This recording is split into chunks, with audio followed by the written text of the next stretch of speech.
আমরা শুরু করব ক্লাস 10 এর এক চল বিশিষ্ট দ্বিঘাত সমীকরণ।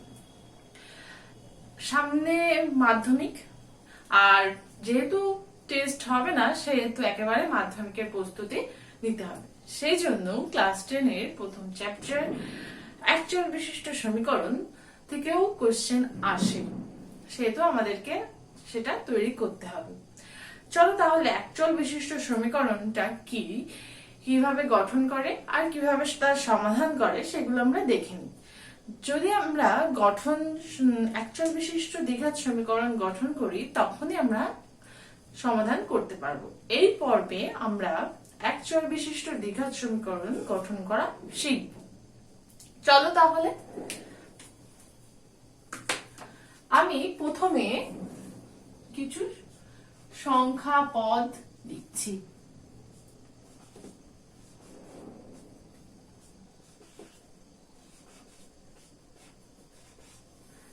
এখানে তিনটে, একটা সংখ্যা, একটা পদ আর দুটো পদ লেখা আছে।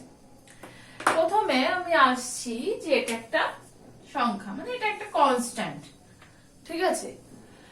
তারপর যে পদটা আছে সেটা হচ্ছে 5x, ঠিক আছে। এইবার আমাদের পড়ার বিষয় হচ্ছে এক চল বিশিষ্ট সমীকরণ, এক চল বিশিষ্ট দ্বিঘাত সমীকরণ, কিন্তু প্রথমে আমরা জানবো এক চল বিশিষ্ট সমীকরণ। এখানে আমি দেখতে পাচ্ছি 5 ইন্টু এক্স, মানে 5x রয়েছে। এখানে এক্সটা কি? এক্সটা চল বা ভেরিয়েবল, এক্সটা এখানে চল বা ভেরিয়েবল, আর 5 এখানে কনস্ট্যান্ট মানে ধ্রুবক। তেমনি ভাবে এটা কি 5x, তেমনি ভাবে আমরা লিখতে পারি 5a, 5z, এগুলো হচ্ছে a z, এগুলো হচ্ছে চল, এক একটা চল। তাহলে এই সংখ্যাটা এক চল, কারণ এখানে আর কোনো চল নেই। কিন্তু তেমনি ভাবে যদি আমি এই সংখ্যা, এই যে পদটা বিচার করি তখন দেখতে পাবো যে 5x প্লাস y রয়েছে। এইবার 5x এর মধ্যে x একটা চল আর তার সঙ্গে প্লাস y একটা চল। তাহলে এই সংখ্যাটা বা এই সমীকরণটা কি হয়ে দাঁড়াচ্ছে? এই সমীকরণটা দাঁড়াচ্ছে দ্বিচল বিশিষ্ট সমীকরণ। কেন হচ্ছে? কারণ এখানে x ও একটা সমীকরণ আর y একটা সমীকরণ, সেহেতু আমরা এটা বলবো দ্বিচল বিশিষ্ট সমীকরণ। তাহলে আমরা বুঝতে পারলাম এক চল বিশিষ্ট সমীকরণ কাকে বলে। মানে এক চল বিশিষ্ট সমীকরণ তখনই বলবো যখনই কনস্ট্যান্ট ইনটু একটা ভেরিয়েবল বা চল থাকবে, শুধুমাত্র এক চলই থাকবে, মানে একই রকম হবে দেখতে। তেমনি ভাবে আমরা এবার পড়বো যে এক চল বিশিষ্ট দ্বিঘাত সমীকরণ কাকে বলবো। আচ্ছা, আমরা দ্বিঘাত সমীকরণ মানে দ্বিঘাত, এই কথাটা ক্লাস 9 এর সূচক চ্যাপ্টারে পড়েছিলাম।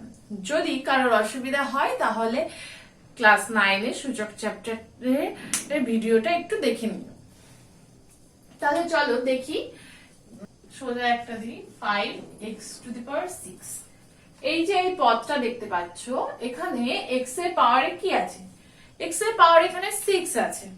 তাহলে এটা আমরা কি বলতে পারি যে x এর 6 ঘাত বা সরঘাত। তাহলে x এর পাওয়ারে যা থাকবে সেটাই হচ্ছে তার ঘাত, সেই পদটা। তাহলে যদি x এর পাওয়ারে 5x⁵, 3 ঘাত মানে x এর 3 ঘাত, তেমনি ভাবে 5x² থাকলে সেটা হবে x এর দ্বিঘাত। এই পদটা হচ্ছে x এর দ্বিঘাত। তেমনি ভাবে যদি আমি একটা সমীকরণ লিখি,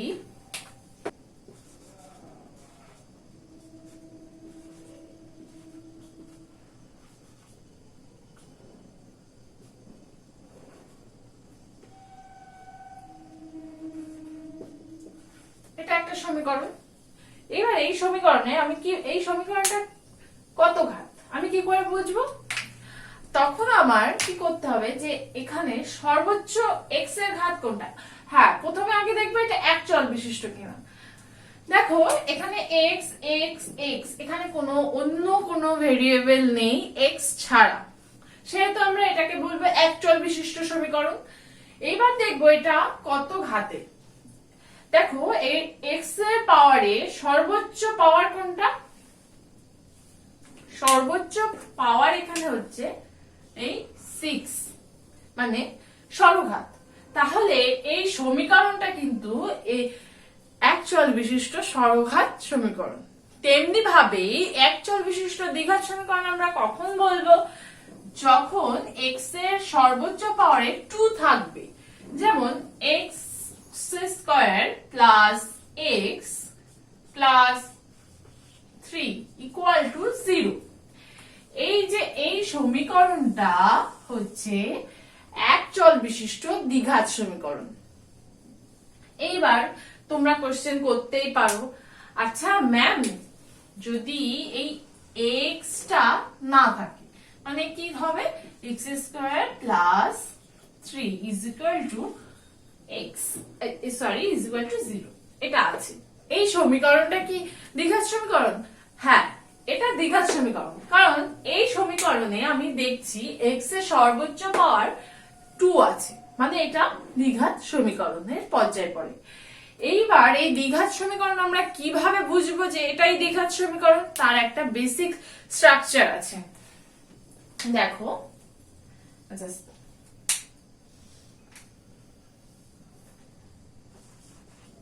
a x square plus bx plus c equal to 0। যেখানে a not equal to 0 আর a b c equal to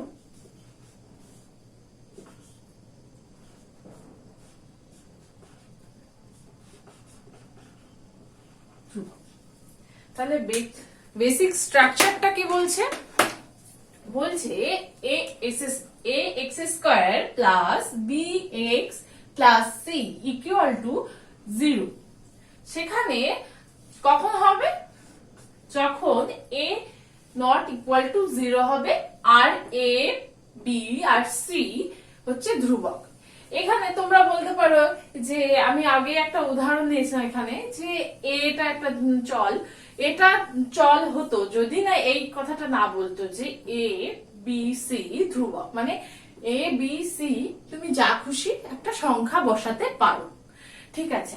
R a equal to 0 হবে না, b ইকুয়াল টু 0 হতে পারে, কারণ এই সমীকরণটাতে b যদি ইকুয়াল টু 0 হয় তাহলে x bx এই পদটা থাকবে না।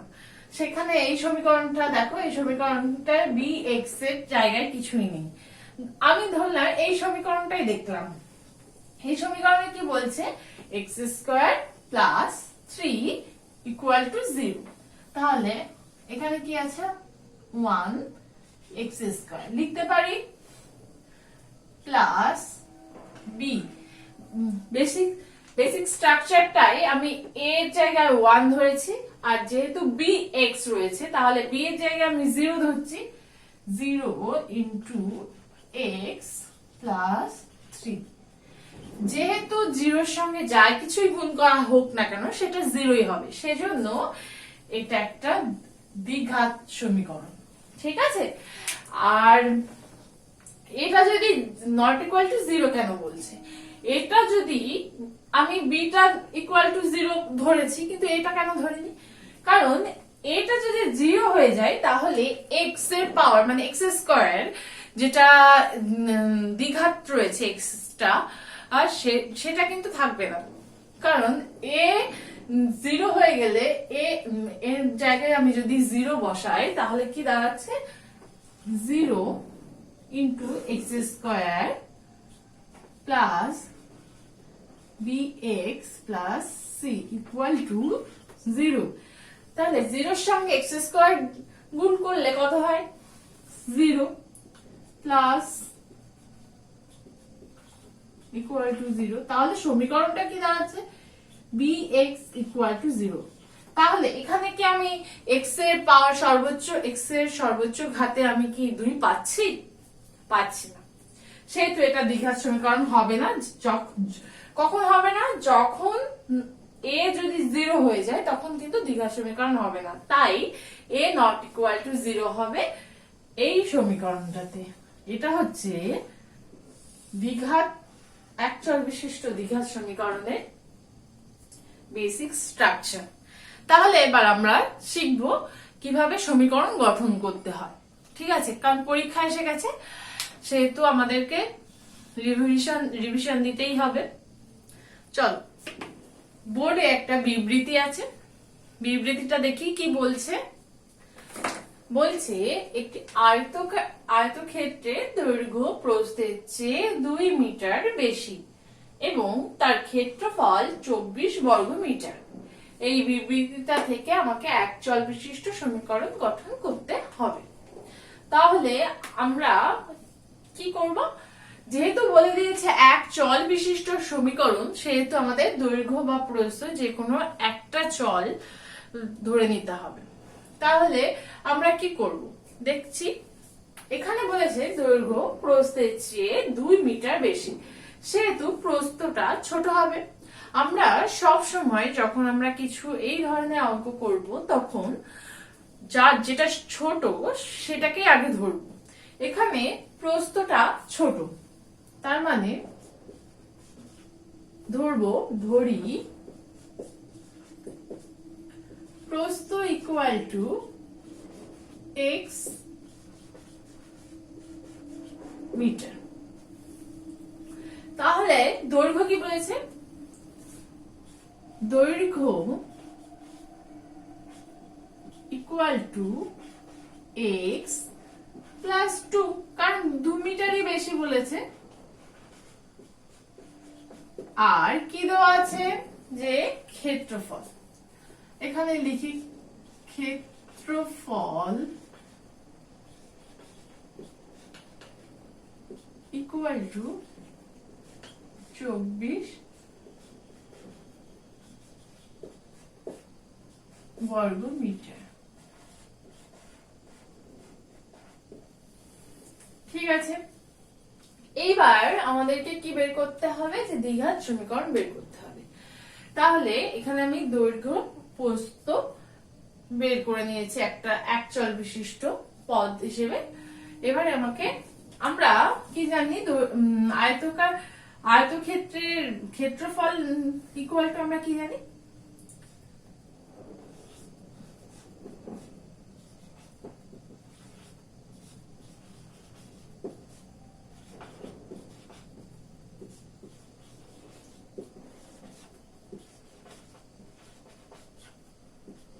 আয়তক্ষেত্রের ক্ষেত্রফল ইকুয়াল টু দৈর্ঘ্য ইনটু প্রস্থ। তাহলে আমরা কি করতে পারি? দৈর্ঘ্য ইনটু প্রস্থ, তাহলে লিখতে পারি প্রশ্ন অনুসারে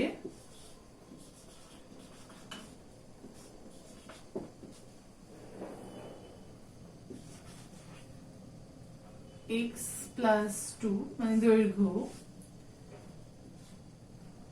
ইনটু x ইনটুটাকে আমি ডট দিয়ে লিখলাম ইকুয়াল টু, কারণ যেহেতু ক্ষেত্রফল দৈর্ঘ্য ইনটু প্রস্থ, সেহেতু আমরা লিখতে পারি x plus 2 into x equal to 24। তাহলে কি দাঁড়াচ্ছে? x square plus 2x equal to 24। তাহলে এটাকে আমরা কি লিখতে পারি? x square plus 2x minus 24 equal to 0। এইবার এই সমীকরণটা আমরা কি পেয়ে গেলাম? একচল বিশিষ্ট দ্বিঘাত সমীকরণ। কিভাবে বলতে পারছি? কারণ এখানে এক্স এর পাওয়ারের সর্বোচ্চ ঘাতে রয়েছে 2, সেহেতু এটা দ্বিঘাত সমীকরণ। আর এটা এক চল বিশিষ্ট, সেটা তো দেখাই যাচ্ছে। তাহলে হয়ে গেল যে এক চল বিশিষ্ট দ্বিঘাত সমীকরণ আমরা গঠন করে নিতে পারলাম। এবার চলো পরের অঙ্কটায় যাই। চলো তাহলে আমরা পরের অঙ্কটা দেখে নিই। পরের অঙ্কটা বলছে এক ব্যক্তি 80 টাকায় কয়েক কিগ্রা চিনি ক্রয় করলেন। যদি ওই টাকায় তিনি আরো 4 কিলোগ্রাম চিনি বেশি পেতেন তবে তার কিলোগ্রাম প্রতি চিনির দাম 1 টাকা কম হতো। মানে এক ব্যক্তি 80 টাকায় কিছু পরিমাণ চিনি কিনেছিলেন, ওই টাকায় তিনি আরো 4 কিলোগ্রাম বেশি পেতেন যদি তার কিলোগ্রাম প্রতি চিনির দাম 1 টাকা কম হতো। তাহলে এখানে আমরা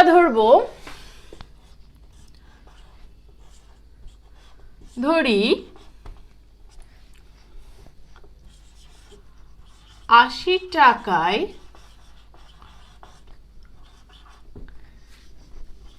এক্স কিগ্রা চিনি ক্রয়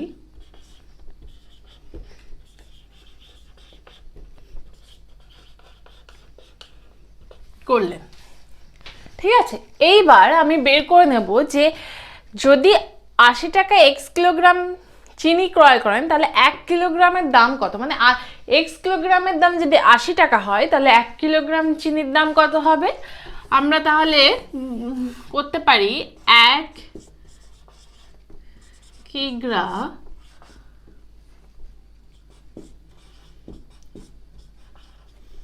চিনির দাম 80/x টাকা, তাই তো? যদি x কিগ্রা চিনির দাম 80 টাকা হয় তাহলে 1 কিগ্রা চিনির দাম হবে 80/x টাকা। তারপর কি বলছে যে ওই টাকায় তিনি আরো 4 গ্রাম বেশি পেতেন। তাহলে যখন 80 টাকায় x প্লাস 4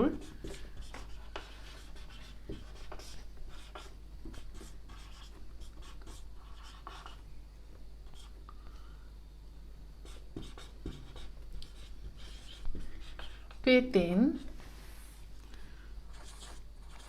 তখন যখন 80 টাকায় x প্লাস 4 কিগ্রা চিনি পেতেন তখন 1 কিলোগ্রাম চিনির দাম কত হতো। তার মানে কি x প্লাস 4 কিলোগ্রাম চিনির দাম 80 টাকা, তাহলে 1 কিলোগ্রাম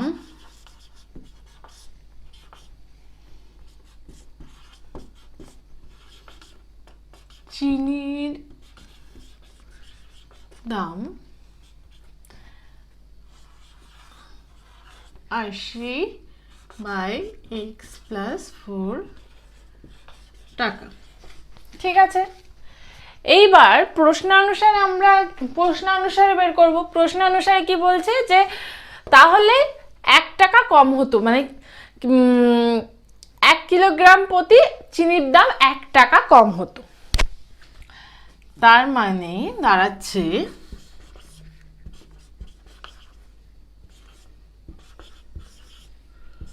প্রশ্নানুসারে আমরা লিখতেই পারি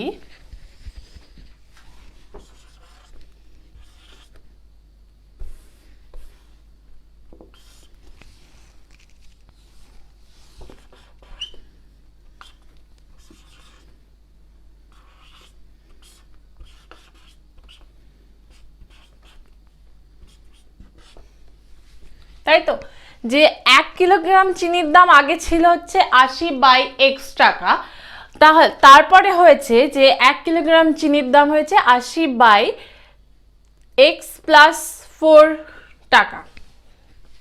তার মানে এটা বেশি আর এটা কম, এই চিনির দামটা বেশি, এই চিনির দামটা কম, তাহলে এটার থেকে এটা মাইনাস করলে 1 টাকা কম হতো, কারণ এই দুটোই 1 কিলো চিনির দাম।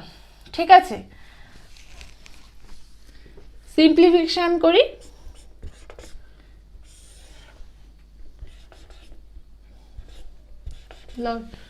লসাগু করলাম,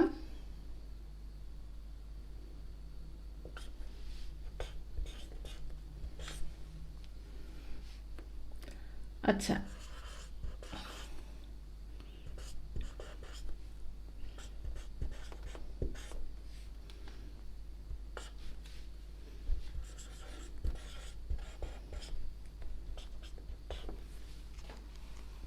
এখানে করবি এই পাশে, তাহলে 80 ইন্টু এক্স প্লাস 4, এটাকে আমি সিম্পলিফিকেশন করলে কি দাঁড়ায়, 80x plus 320 minus 80x by, এটার সিম্পলিফিকেশন করে দিই, গুণ করে দিই, এক্স স্কোয়ার প্লাস 4x এ পাশে ইকুয়াল টু 1। তাহলে কি দাঁড়াচ্ছে যে এখানে প্লাস 80x মাইনাস 80x কেটে গেল, এই পাশেরটা এই পাশে চলে যাবে, তাহলে কি দাঁড়ায়, কোনাকুনি গুণ হয়ে যাচ্ছে,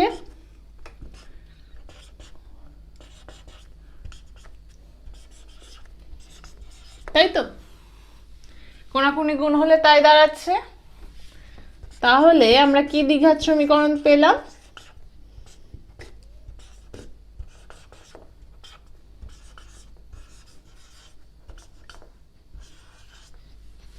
তাহলে আমরা সমীকরণ গঠন করতে পারলাম। প্রথম দিকে একবার অঙ্কটা করছি, প্রথমে অঙ্কটা আর বলার দরকার নেই। আমি ধরেছি 80 টাকায় লোকটি x কিলোগ্রাম চিনি কিনেছেন, তাহলে সে x কিলোগ্রাম 80 টাকায় কিনলে 1 কিলোগ্রাম চিনির দাম হচ্ছে 80/x টাকা। তারপর যখন তিনি 80 টাকায় x প্লাস 4 মানে x প্লাস 4 কিলোগ্রাম চিনি পেতেন, তখন তার 1 কিলোগ্রামের দাম কত হতো, 1 কিলোগ্রাম চিনির দাম কত হতো, 80/x প্লাস 4 টাকা। তাহলে প্রশ্নানুসার এখানে কি বলছে যে দাম 1 টাকা কমে যেত, তাহলে 80/x minus 80/x plus 4 equal to 1 আমরা বলতেই পারি। তারপর সিম্পলিফিকেশন করে কি দাঁড়ালো যে x square plus 4x minus 320, এটা একটা দ্বিঘাত একচল বিশিষ্ট দ্বিঘাত সমীকরণ। তাহলে একটা সমীকরণ গঠন হয়েছে। ঠিক আছে, এবার তাহলে পরের অঙ্কটাই যাই। এবার আমরা পরের অঙ্কটা দেখে নেব। ঠিক আছে, কি বলছে পরের অঙ্কটা, দুটি স্টেশনের মধ্যে দূরত্ব 300 কিলোমিটার। একটি ট্রেন সমবেগে প্রথম স্টেশন থেকে দ্বিতীয় স্টেশনে গেল। ট্রেনটির গতিবেগ ঘন্টায় 5 কিলোমিটার বেশি হলে ট্রেনটি যেতে 2 ঘন্টা কম সময় লাগতো। তাহলে কি বলেছে যে দুটি স্টেশনের দূরত্ব হচ্ছে 300 কিলোমিটার। এবার ট্রেনটির গতিবেগ বলে দেয়নি, আর ট্রেনটির গতিবেগ যদি 5 কিলোমিটার বেশি হতো তাহলে যেটা প্রথম স্টেশন থেকে দ্বিতীয় স্টেশনে যেতে যা সময় লাগতো তার থেকে 2 ঘন্টা কম লাগতো। তাহলে এখানে আমরা কি ধরে নেব, এখানে আমরা ধরে নেব ট্রেনটির গতিবেগ। তাহলে চলো অঙ্কটা করি।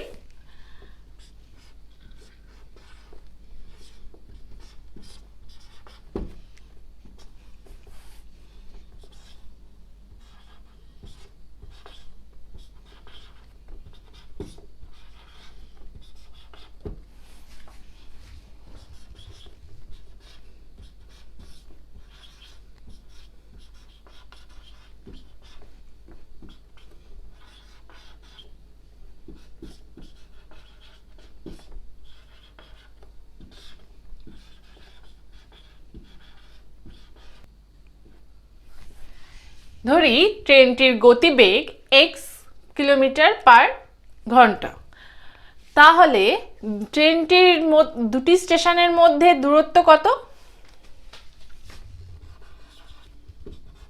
দুটি স্টেশনের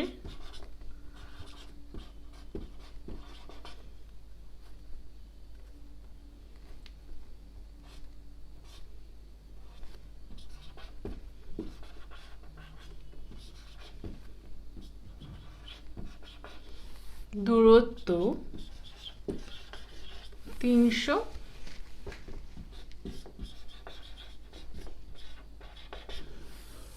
কিলোমিটার। তাহলে ট্রেনটি যদি ঘন্টায় x কিলোমিটার যায়, তাহলে 300 কিলোমিটার যেতে তার কত সময় লাগে?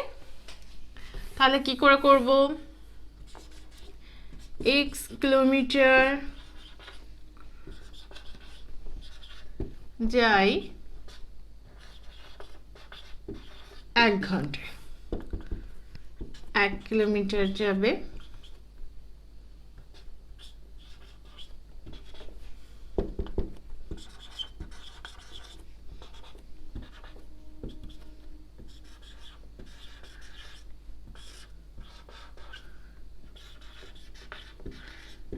তাহলে ট্রেনটির প্রথম স্টেশন থেকে দ্বিতীয় স্টেশনে যেতে কত ঘন্টা সময় লাগে? 300/x ঘন্টা। এইবার বলেছে ট্রেনটির গতিবেগ যদি 5 কিলোমিটার বেশি হতো, যখন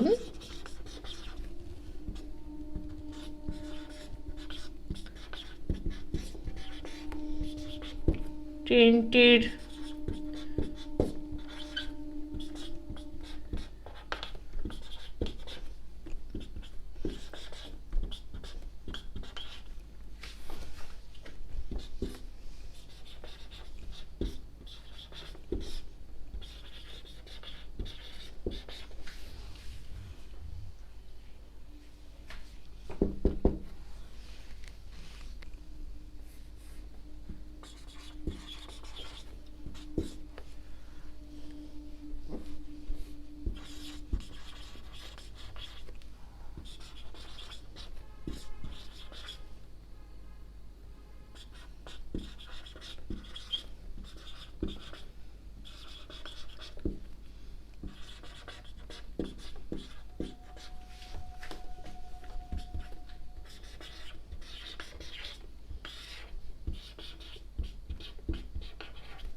তাই তো, কারণ 1 ঘন্টা x প্লাস 5 কিলোমিটার যে 1 ঘন্টায়, তাহলে 300 কিলোমিটার যাবে হচ্ছে 300/x প্লাস 5 ঘন্টায়, তাই তো।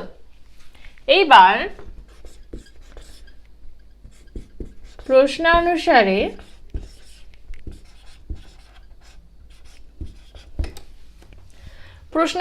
কি বলবো? যে তার 2 ঘন্টা সময় কম লাগতো। তাহলে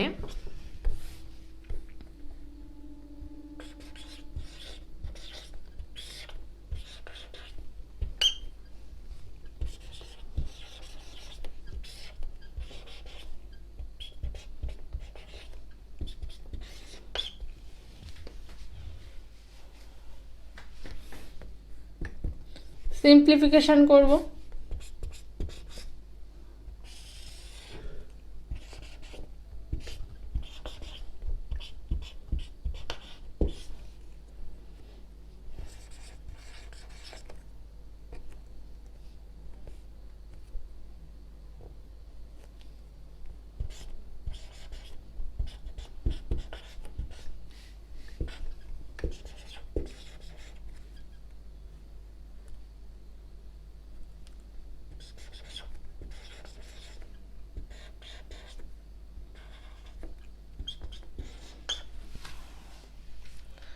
এই পাশে করি।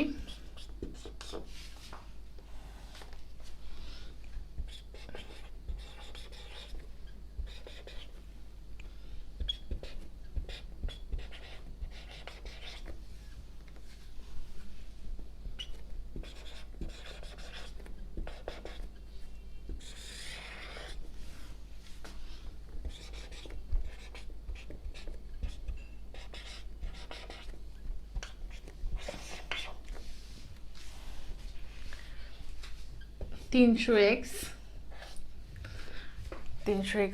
কেটে দিলাম, তাহলে কি থাকলো?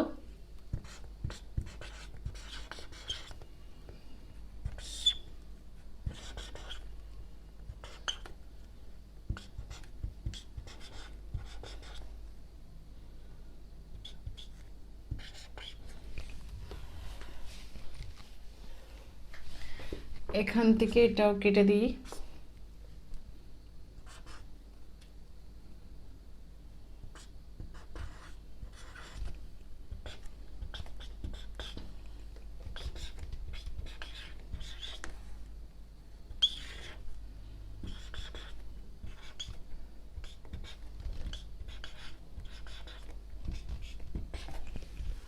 তাহলে কি কোনাকুনি গুণ করলে কি দাঁড়াচ্ছে?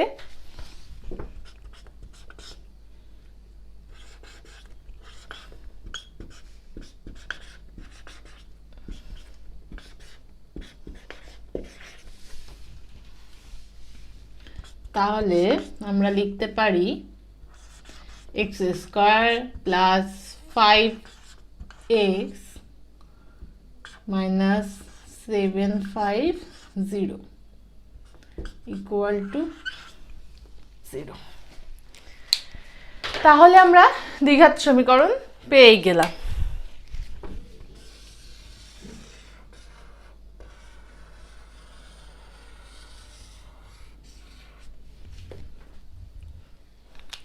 তাহলে অঙ্কটা একবার ভালো করে দেখে নিই। দুটো স্টেশনের দূরত্ব দিয়ে দিয়েছে, গতিবেগটা আমি ধরেছি, আর বলেছে যে গতিবেগ যদি 5 কিলোমিটার বেশি হতো তাহলে 2 ঘন্টা আগে পৌঁছে যেত। এখানে গতিবেগ আমি x কিলোমিটার ধরে নিয়েছি, তাহলে 300 কিলোমিটার যেতে তার কত সময় লাগে? 300/x ঘন্টা। আর সে যদি তার ট্রেনটির গতিবেগ যদি x plus 5 kilometre per hour হতো, তখন তার 300 কিলোমিটার যেতে কত সময় লাগতো? 300/x plus 5 hour. তাহলে প্রশ্নানুসারে আমরা কি বলতে পারি? 300/x minus 300/x plus 5 equal to 2। এর সিম্পলিফিকেশন করে কি দাঁড়ালো? x² plus 5x minus 750 equal to 0। এটা একটা দ্বিঘাত সমীকরণ। তাহলে আজকে এই অবধি থাক।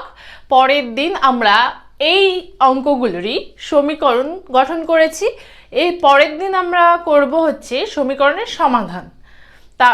ততক্ষণ তোমরা অঙ্কগুলো ভালো করে প্র্যাকটিস করো। যদি কোনো সমস্যা হয় কমেন্ট বক্সে কমেন্ট করে জানিও। ভিডিওটি ভালো লেগে থাকলে লাইক করো আর বন্ধুদের সঙ্গে শেয়ার করো, আর অবশ্যই করে সাবস্ক্রাইব করো।